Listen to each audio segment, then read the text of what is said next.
आज मैं आपको एक मज़ेदार कहानी सुनाने जा रही हूँ जिसका शीर्षक है कंजूस बनिया। तो चलिए शुरू करते हैं। किसी गांव में एक कंजूस बनिया रहता था।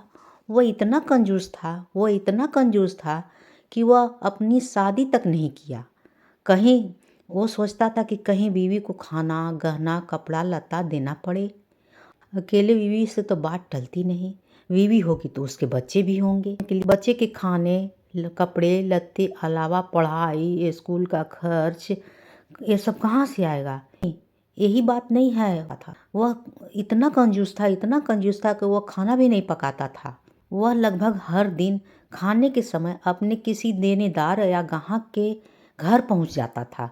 भला खाने के वक्त तो लोग कह ही देते हैं कि बैठो भाई खाना खा लो। इस तरह से वो खाने का दाम भी बचा लेता और पेट पे हाथ भी फेर कर आ जाता और उसका पेट भी भर जाता। एक दिन उसका कहीं भी रोटी का जुगाड़ नहीं हुआ। वह भूखे पेट रोता पीटता लौट आया था।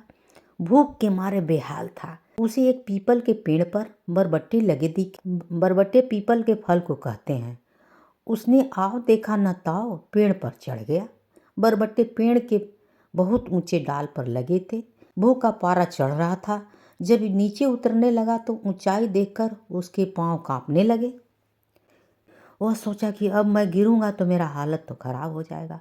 इसलिए उसने भगवान के आगे हाथ जोड़े और बोले, हे भगवान, मुझे सही सलामत नीचे उतार दो।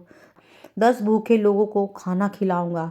राम करता कुछ नीचे आ गया और बोला, भगवान, मैं इतना तो खुद हिम्मत करके उतरा हूँ।